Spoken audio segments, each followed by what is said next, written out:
Welcome to the audio commentary for T2X Mission 8, The Art of Deception. Here, of course, we have another Hammer-themed cutscene as far as the artwork and everything. And this is the mission that, I remember particularly with the writing. It was a kind of a nightmare trying to figure out how all this was going to play out, because Zaya has to accomplish several things. You know, she's going to set the smugglers up. She's got to plant this orb somewhere where it can be easily found by the Hammers, but overlooked by the smugglers. Where they're operating. She's got to let the Hammers know that it's there in a way that's convincing and believable to get them to take action. And at the same time, we haven't really let her explore the streets of Sunnyport as much as we would have liked, so this was a good opportunity to do that. I love that picture of Cavador. This was one of the first pieces of artwork that came back, I think. That was one of our concept pieces that we actually ended up converting to briefing art. And this is another last piece by Dan Staton here at the end. Yeah. And but it was a little bit of a logistic nightmare, and I'm sure Rain will be able to speak more to how that was. Some of these obstacles were dealt with as far as the design of the mission itself. And I know plot wise, it was just we went over this mission a lot trying to figure out how to make all this plausible. And did she need to do these things in a certain order? Did it matter?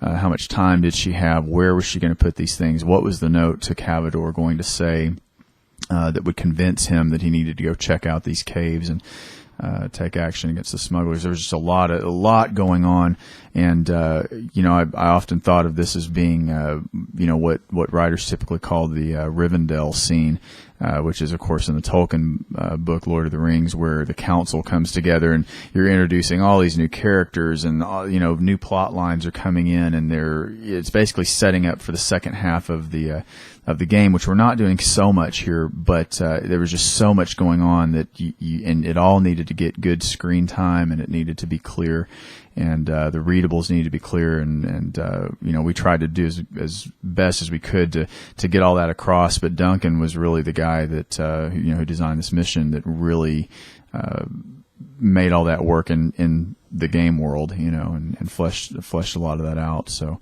from a mission design standpoint, this was really our big open Sunnyport map. This is where you got to see all the different pieces that you'd only glimpsed in other missions. This has got a little bit of the end of the train mission, Mission 4. This has got a very little bit of the smuggler caves. This has got a little bit of the cathedral, and a little bit of what you see in the following mission, in Mission 9. So, like we mentioned earlier, when Duncan went to build this map, he was basically building it. He was basically building the entire town with the idea that we'd be distributing large pieces of it into other maps.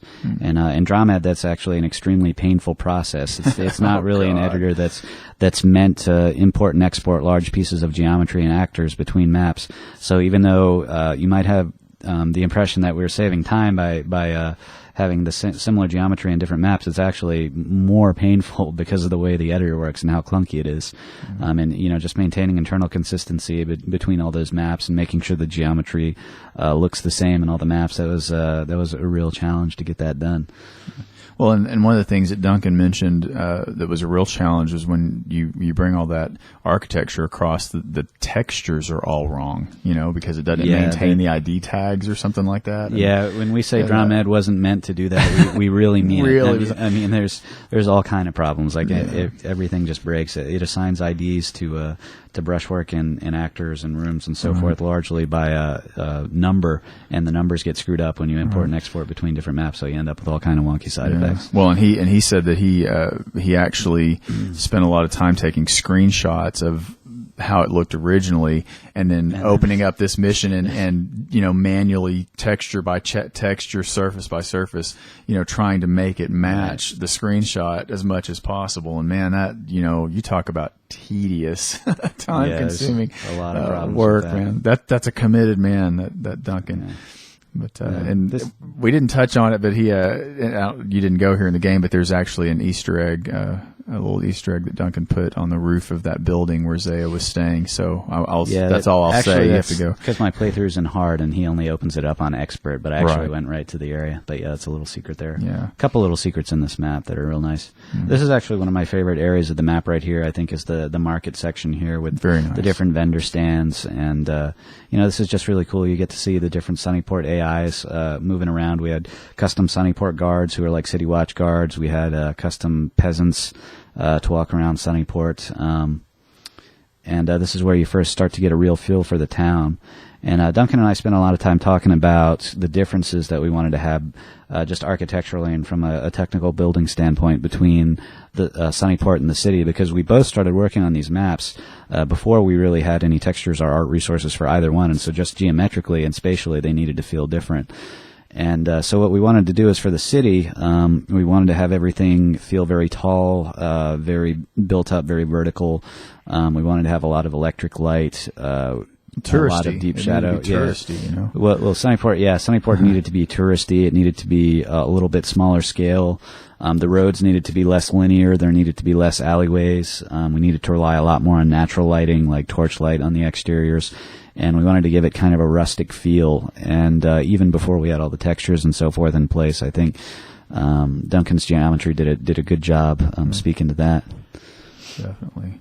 And, I say the plot team struggled a lot, with how this was going to play out, but it was really, again, Valletta teamed up with Duncan, and she really helped him figure out how this was going to work in the game. And there's some little in jokes of theirs in here. Do you ever go down in the sewer in this one? So okay, yeah. Well, we may save that for there. But there's some kind of I don't know. The two of them they're like they have some kind of odd in jokes that they've put in here that only they would understand. It's still entertaining, but you'd have to ask them about that. Yeah, I don't think it detracts at all. No. So I guess from right here we can say that the player has two real primary objectives. This is where we break our formula of having one primary objective per mission. We give you two.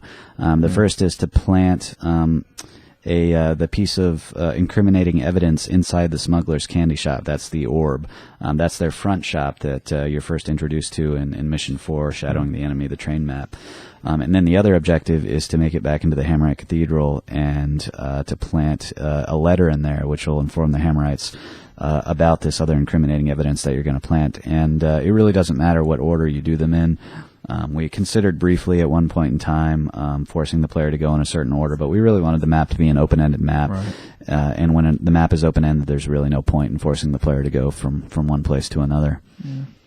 And for anybody, the little song that the guard does there, which that's me doing the guard voice, but I actually have an album One of your coming finest out. performances. Yeah, I've got an album coming out with all my little songs. But it's actually I don't know if anybody caught this, but it's actually a little bit of a takeoff on the Milli Vanilli song "Girl, You Know It's True," which there's a lot of young pups hopefully playing no this, one which will recognize. nobody recognizes or remembers. Yeah, but I just try to God, think I of the hope most not. ridiculous song that I could. I think there's like an MC Hammer song somewhere in there, but it's just trying to come up with something to make the conversations memorable, and it's really hard to do that when you're competing with the original Thief games and some of the Benny conversations. So, yeah, the Smuggler voices actually turned out pretty well, and they were they should be familiar. They're me and you and Lazarus. We're the three Smuggler guys, so yep. That's why they're. I heard my times. voice doing a lot of the Smuggler Smuggler voices. Well, this room, I got to say this too about Valletta. There's a text in this room, one of these books up here. It's some letters, I think, that a sailor had written to, I guess, a girl that was interested in him, a fiance or something. And it's one of the most hysterical things I've ever read. So, I won't go into the details of it, but if you've not read the book in that room, of this guy talking about any port in a storm and some of these things. You remember that one? Yeah, I remember that one. I laughed. Yeah. I just thought that was the most hysterical thing. That's just classic Valletta, to throw something in there like that you're, just reading along. Kind of innuendo. Yeah, it's kind of this boring little thief story, and then at the end there's this zinger, that you're just like, oh god. But she was just great at that kind of stuff, and that's one of my favorite in-game texts. I laugh every time I read it. And here's the candy store. What's the most ridiculous thing that you can use for a front for the smugglers? Well, a candy store, you know. Yeah, this was our bizarre sense of humor here. And of course, we had a bunch of little custom candy objects that we made, just little candy canes and so forth in the jars. Gummy bears. And this is really a pretty tight space in there, very, very tight gameplay space. But Duncan made pretty good use of it. And this is one of those other scenarios where we talked about using one guard to maximum effectiveness. There's only one smuggler guard in there. And that guy's a pain. Yeah, man. and that guy is a real pain. You got to really be careful not to get caught. Yeah. And again, the plot team thought it would be really nice if all the candy canisters would open up and we could eat the individual candies out of there. But the design guys just I don't for remember some reason about that, actually. for some reason That didn't would've want been to pain, get yeah. into that. So we tried just to make things as difficult for you guys as we possibly could. Yeah, I remember. But, But anyway, this is one of those scenarios. Here, let me change tact here. This is where we're going back to the entrance to the smuggler caves where you were at the end of the train mission. This is where you follow the three smugglers after getting off the steam carriage and come back here and discover the caves.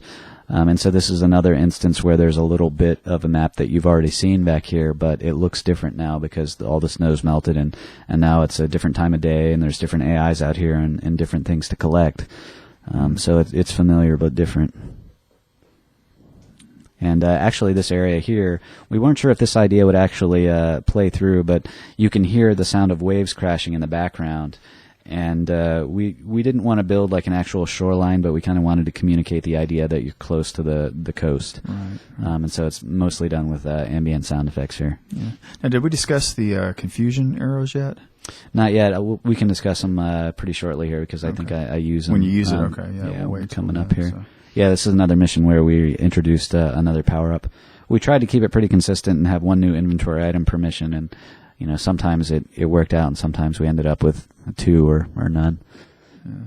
Well, and another thing is, again, dealing with this issue of non-hostile AI. And this, I remember we went back and forth a lot about whether the guards should. You've already enforced a curfew in Mission 3 in the city. You can't really enforce a curfew again. Would the guards attack her? If they don't, what's the threat? What do you do to bring a threat to the player? And so there, we tossed around a lot of ideas for that, and I think eventually, what did we do eventually? I guess he added. Well, actually, eventually we added Hemrites to the street, and that was one thing that I was kind of concerned about because we have these smugglers here, which are not only hostile to you but will fail the mission if they see you. Then we have the non-hostile Sunnyport civilians who will do nothing unless you attack them. And then on top of that, then we also have the hammers who are hostile to you, but will not fail your mission when they see you. And I was always really concerned about that. And we have so you have four different things going on there. Yeah, and so I was always really concerned about that because we didn't have any clear feedback. That it was going to be clear enough to the player, and the player was going to be able to get all that. I don't think we would have been able to get away with it in a professional game. I mean, we got away with it here, because we don't have to worry about it quite as much. But it's a very difficult problem when you have different factions, and all the factions respond to the player with different levels of hate, basically. Well, and I think in the beginning it wasn't as much of a concern because we originally thought that this would be sectioned off, like the player would only be allowed into the Hammerite areas at first, and then when they completed that goal, then they would be allowed into the smuggler areas, and so it would be real obvious to the player. But when you open all that up and make it all available at the same time, that presents quite a problem as far as like say communicating to the player who's safe and who's not to approach. Yeah, and that's again another thing that will scare off casual users, I think, because it's something where you really have to pay attention to what your enemies look like and to what your experience has been with them in the past. Yeah. But again, you hope that guys, people that are used to playing Thief are a little more observant than the normal gamer, and pay attention to those kind of things. I think certainly Thief 1 and Thief 2 make a lot of demands on the player for those kinds of things and for figuring things out. So. Right. So this is back. This is a new little explorable area. This is right in front of the steam carriage station. This building was not enterable in Mission 4 and Shadowing the Enemy, but it's enterable here now. And it's just a little reward for making your way back to this area. Well, and there's also a text in here again. I see, and we'll notice this in the next Undead mission too. The way that Toolhead is kind of distributed text throughout the mission, and I'm probably not giving him enough credit. for some of these, I remember more specifically Valletta's stuff because we worked together a little bit more. But in that little room, it's not a big deal. But there's a little text in there, and it's a note from the woman that works there to someone else or something like that. But it just gives some character to. It's like it's not just a random office. It makes it a space where someone works and spends the majority of their day. And who is this person? I mean, it's not a big thing, but it's just a nice little touch again that was so common in the original Thief games that it's not necessary to the plot, but it breathes some life into what would be a real sterile little office otherwise, generic office. There's something memorable about it now because that text is in there. And here's the goodie bag. Yeah, this area I think was actually a little bit too tough. If we had to go back and change something here, I think it would have made this area a little bit less challenging because there's the 3 smugglers out front who have the conversation, and then those guys go on patrol, and then in addition to those guys, I think you have like 2 other smugglers that are in the area here, and that just makes for this huge number of guys who could potentially fail your mission right in this area. It just makes it very, very tough. And in fact, I'm about to get caught right here. So, well, and if you try to go right through that passage right there, you can't go too far before running into some other AI. So it's for the most. You didn't do yourself a favor by putting the light out there. That's for sure. Yeah, I know. I thought I was, and then I ended up messing it up. So. Oh, but at least, death. Yeah, one of the reasons I wanted to leave that in there, though, is so we could talk about what we did with failed objectives on the cases when they did happen. Because one of the other non-player friendly things from the original Thief games is that you didn't know when you failed an objective, the game would just kind of end like 5 seconds afterward, and we always thought that was really irritating. So for Thief 2X, we always made sure when you failed an objective that we played a sound effect and or a voiceover. And we had a message on screen that said you failed an objective, so there's no possible way that you could save after the fact or screw yourself or whatever. Right. I think that was an improvement over the over the original. But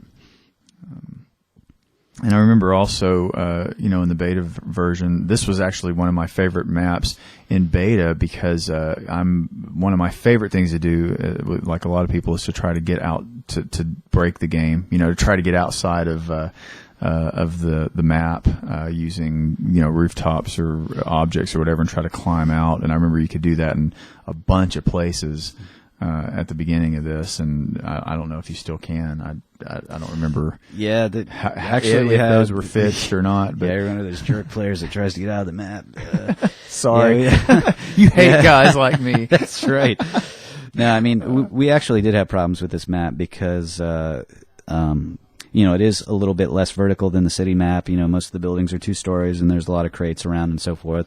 And we actually found in testing near the very end of development that you could go and break the map in a lot of places by crate stacking or what have you. And so Duncan's solution. It was great. Yeah. I mean, I entered a lot of bugs, and I wanted Duncan to put up invisible collision or change the buildings or whatever to fix it. And at the end of the day, he said it's really almost impossible because we're right near the actor limit for DRAMED.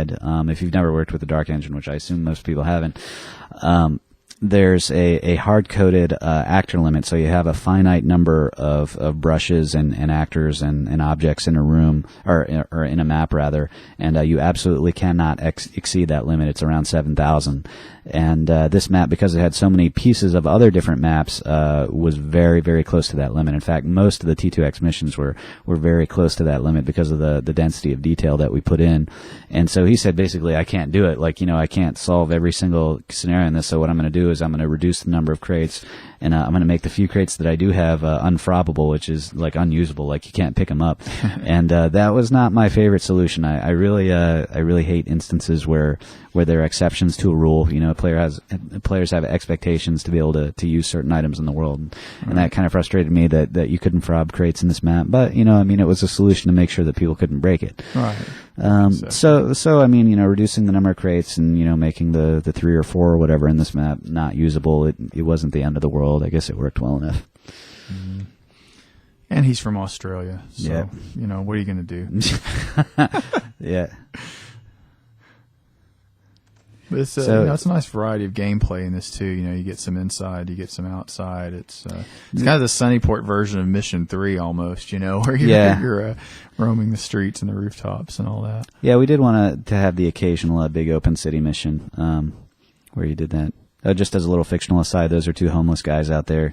We wanted to show that even though this is a touristy town, like not everything was all sunny and happy. That there was a lot of poverty here too. Yeah. I think they're talking about eating burrick or something like that. Yeah, they're talking about eating burrick, and also they make a little allusion to the Grand Hotel, to getting scraps of food from the Grand Hotel, which is a mission that you're going to play later on in T2X. So again, it's another thing that's internally consistent. Yeah. And, we tried to throw those things in there anywhere that we could without, without being just too heavy-handed about it, and so that it's obvious these people are living and working and functioning in this city, and it does have restaurants and hotels and all these kind of things, and people from one town may have been to the city or right.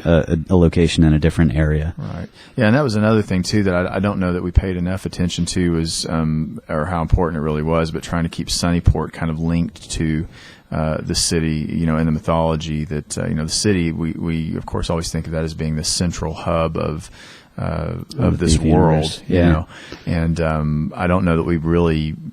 Other than the thing of the city Hammerites asking for the Sunnyport guys to get them the orb, and Cavador feeling compelled to do that just because they maybe have authority over him or something. There really wasn't a lot of reference back to the city when we were in Sunnyport. And ultimately I don't think it was that big of a deal, but it may have been something we should have tried to link a little more strongly.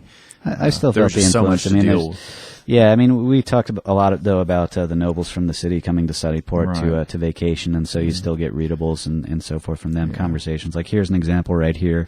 This is where a tourist from the city presumably comes in with her little kid, and they're talking to the Hammerite up by the cathedral, and they think he's just kind of a tourist attraction, and he gives them the third degree. Yeah. So this is kind of funny.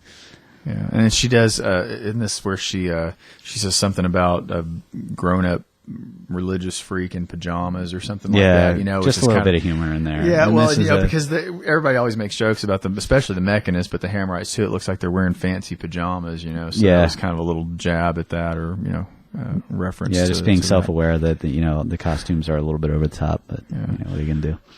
Yeah, and of course, these folks go back to their little home and just try to add little moments like this to give some life to the city. And you have to do that. I think one of the things I've heard so many people say that one of the things that they knew right off the bat when they started playing the Dark Project, that they made them know this was going to be a different kind of game as they walked by this guy in the street on their way to the sewer, and the guy says, "How's it going?" And you're just not used to AI, or you weren't at this point. Yeah, AI interacting in that way, and so we wanted to try to sprinkle things like that where there's stuff that's inconsequential to the plot going on. There's other things going on in the city. It's not all about Zaya and the people react to you and smugglers and so forth. Yes, that makes me feel old because, you're saying like back before the turn of the century, before we had real AI in games, like it was pretty cool to hear guys talk at you. That was the shit. Yeah, it was. So yeah. And, so here we go. We're exploring back through Sunnyport here. That geometry where we just were should look a little bit familiar. That's the beginning of the cathedral map, A Question of Knowledge, and it's reused here for spatial consistency. And so if Duncan, or I should say if I kept playing through Duncan's map in that direction, I would have continued up to the cathedral, but I decided to go a different way, and this is kind of the special way. The secret way. Yes, indeed. We'll have to kill you after you watch this. So here's another instance of being able to use an ice arrow to get some resources. Right. This is another good setup by another Duncan lure here. with the gas arrow. It's always with the gas arrow, but and it's really simple. You don't have to use the ice arrows to do anything really complicated here. It's just another means to use them to achieve an end. I've died more times than anywhere else in this entire game in beta testing. I don't know. I guess it was the patrol routes that the guys were taking. I could just never get the hang of getting through there. And I remember that was one of my suggestions with the beta test. Guys, this is a really tough section. Nobody else was having a problem with it, of course, because I suck at playing Thief. But I've seen my blood spilled so many times on that lawn right there in front of this. That's funny. In front of this water. It's a case where I got stuck here, and now the platform breaks, and now I'm free again. Yeah.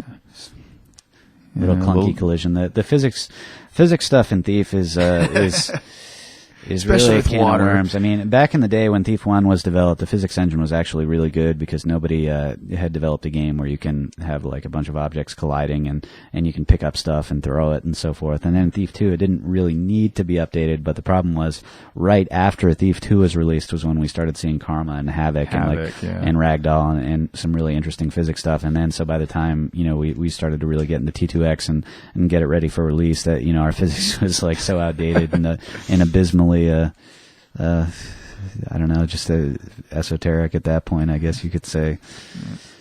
No, that was that we just saw there. I think was Willie, the adventurer Willie. Yeah, the Big Willie Adventure. Big Willie the Adventurer. It's some kind of bizarre joke that Duncan put in. Yeah, and they won't tell us what it is really. I mean, it's just some secret thing between the two of them, and that's fine. But poor Big Willie, rotting away down there in the sewer. Maybe one day the story will be told. Okay, so here's the first point where I use the confusion error. I actually probably should have used it earlier. But this was a new kind of clever emergent player tool that we came up with to make AIs hostile towards one another. And we had the AI systems in place, and there were no means by which you could force AIs to fight one another in the original Thief games. We thought it would be really cool to kind of let that play out. And again, it's not an all-powerful tool because no matter the outcome of the fight, you're always going to have at least one AI left to deal with. So it's not going to kill everybody, but it does make for some really interesting, really like funny combat scenarios. Yeah. And one of the things that and I don't know whether this was intended or not, but I thought it was a nice little reminder of System Shock 2, where you could either program the turrets to fight the enemies, or you had, I know there was a mod, player mod that you could use, with your SciAmp to cause the organic creatures to be hostile toward one another or something like that. Yeah. But it was, which I don't know if that's what you guys had in mind at all, but it just put me in mind of that, and I thought it was kind of a nice little. Yeah, I mean, AIs fighting one another is always interesting, especially when you're in a scenario like this where you're dealing with primarily melee combat, because you rarely see that in the game. I was really disappointed that I could never lure that Burrick up into the hammer compound. I tried. He just wouldn't go up in there, because that would have been awesome. Yeah, he could have logged that bug. Maybe we could have gotten it in. You can lure him, however, back to the Mechanist robot that was back in one of the other tunnels. Fun. And that's another cool fight to see a Burrick versus a robot. I didn't do it here because I didn't want a chance losing health playing through, but that's kind of a fun combat setup too. There's all kinds of crazy stuff you can do. Yeah. Well, and everybody I think enjoyed once we kind of realized we could do it in the original in the Dark Project, the Haunted Cathedral mission, where you could get the zombies and the Burricks and the spiders all down there in this huge epic street fight. And again, we haven't really seen an opportunity like that, or we didn't see an opportunity like that in Thief 2. So it was something that it had the potential to happen here in this mission. Confusion arrows were interesting to implement. They were really pretty simple, but we had the hardest time in the world with the particles, because we tried a couple different effects on people, and nothing really read as being confused. Like, what kind of particles come out of your head to make you look confused, And so eventually we just ended up with a question mark, and even though that was very kind of gamey, it was the only thing that we found that really communicated the idea very clearly. One of the subtle things. Yeah, one of the subtle things we did is I actually made angry skins for all the armed guards in the game that you could hit with a confusion arrow. So it's way too subtle for you to ever notice. But if you look at the faces of the guards, they're actually like red and angry when you hit them with a confusion arrow, and that was like a real pain to do. And when we implemented it, you can't even tell. Yeah. So we needed something obvious like the question mark. Right. This was an enjoyable thing for me, was getting into the priest compound, because and we discussed this in the plot discussions, that the Hammerites, we always suspect them of being corrupt. We always, Garrett even makes the reference in Christcleft when he gets upstairs. He says, "So this is how they spend all that tithe money," but it's really not that fancy. There's some gold candlesticks and stuff laying around. So we thought, this would be a great opportunity to show what's really going on with the Hammerite Order, and what this is really about is when you get in here to where the big wigs live and gather and do all their stuff. Choir boy practices. Yeah, choir boy, whatever it is they're doing. These guys are living in high style, as opposed to what we saw down at the cathedral where, you've got the bunk beds and the wooden crates and the, Yeah, exactly. that kind of stuff. It's like this is a kind of an opportunity to show the Hammerites for what they really are, which is, obviously corrupt and power hungry and, all this stuff about poverty and sacrifice for the builder is just a bunch of hogwash, really. And, so it was great. And I don't know, I guess Duncan had fun kind of, putting all the bling in here, but we really in the plot documents I know said try to make this just almost like sickeningly rich and lavish in comparison to the way the acolytes live.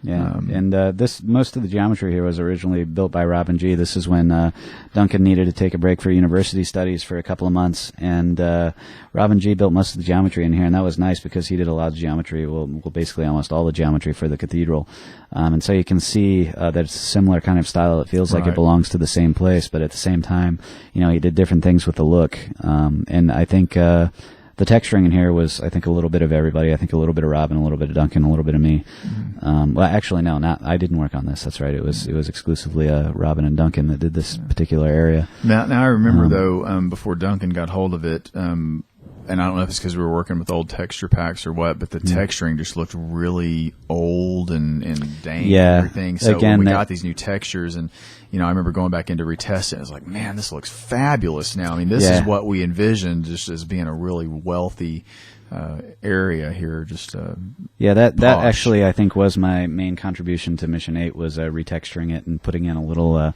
the pathway on the road everywhere. This is mostly Duncan. I think this map is like 90% Duncan and probably 8% Robin G and probably 2% me. Yeah. A little more fiction there under the couch and on the bed. You get a little more insight into what's going on with Cavador and his struggle. Is he going to stay with the Hammerites? He's having these meetings with Karis, and this is really the last we hear of Cavador in the series. Of course, we know that he goes on to become a mechanist and be in charge of the Cetus Amicus project, but we really wanted to play that through and continue on kind of the subplot, his subplot from the other mission. And I think it worked pretty well. I mean, I don't think anybody was just horribly interested in who Cavador was, but that was one of the reasons, like I said before, that we were able to do what we wanted to with him. He was a good pre-made character. So, yeah. I got caught beta testing. This was a tough area to ghost. This whole compound. I'm playing on hard right now in this playthrough. And if you play on expert, I just got caught right there. And if you play on expert, this place is just swarming with Hammerites. Yeah. I think it's one of the most dense areas in the game, and I think it really is too dense, all things being considered. Mm-hmm. The reason that I don't think I ever logged more bugs or really requested more changes is just because Duncan was really so good about sprinkling resources throughout the map that you're really super powered at this point.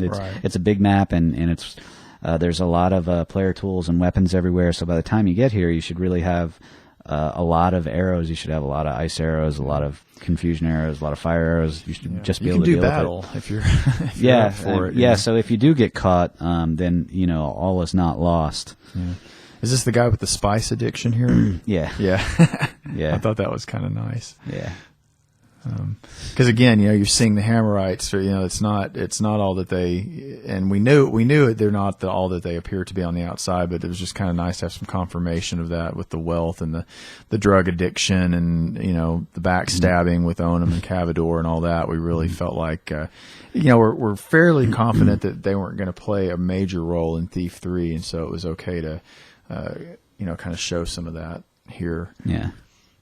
And this is all really fun exploratory space here. This is just little individual priest rooms with, again, excessive amounts of wealth and lots of stuff for the player to steal. Right. And you have to have that from time to time, just some good old-fashioned thieving where you're not too worried about trying to convey story and all that kind of stuff. And here's a guy that maybe has a drinking problem, with the wine bottle by the bed. So we try to just put give some a little flavor here and there to kind of show, there's all is not as they would like everyone to think that it is, as far as their piousness and everything. And I liked this trying to get past these guys at the gate here, and it's a nice reveal. You come out into this courtyard and go, oh, that's where I was in Mission 6. Yeah, looking back in the opposite direction. Again, a bunch of resources here for you to use to stock up, and a gatehouse with 2 guards in it, one looking out each window. This is a pretty good classic setup considering that there's only 2 stationary guards here, but again, they're used very effectively in a small amount of space. Yeah. And here I chose to use a gas arrow to take them out. Gas arrow is like the ultimate all-powerful knockout tool in Thief. It's like your best weapon. Definitely. And this the gate is you can't get by the gate on the other side in Mission 6 because it's locked, and this is where we find out why. It's just a simple lever mechanism that opens it, but now you can get out in the other direction, and you can go and see all this geometry that reminds you of Mission 6 right here. Well, and it's locked from the outside for obvious reasons. These guys don't want the acolytes to know exactly what it like looks how like they're and living. how good they're living while these guys are freezing their asses off in the dorm over here. Just getting caught left and right here. Yeah. Yeah, this is not lithostyle, just in case anybody's wondering. If you ever wonder what lithostyle is, it's the opposite of the way that Dave is playing here. But Yes. I play like a real man. What can I say? Yeah. You're not afeared. You'll fight them. I'm not afeared. And I loved this. I love, to me, it's kind of, you take a little damage, but it's like a desperate way to get out of there because you sure don't want to have to go back through all that mess to get out. So that was a nice little way to escape there. Yeah, and got plenty of healing resources here. Right. And of course, in Mission 6, some of these buildings in the main cathedral are open, and we had to seal it off. So we just sealed it off with doors. You can't get in anywhere. Yeah. I don't know if Strange Blue will watch this or not, but Duncan reminded me of course, we're at the cathedral back in the, I meant to mention this earlier, back in the Market District.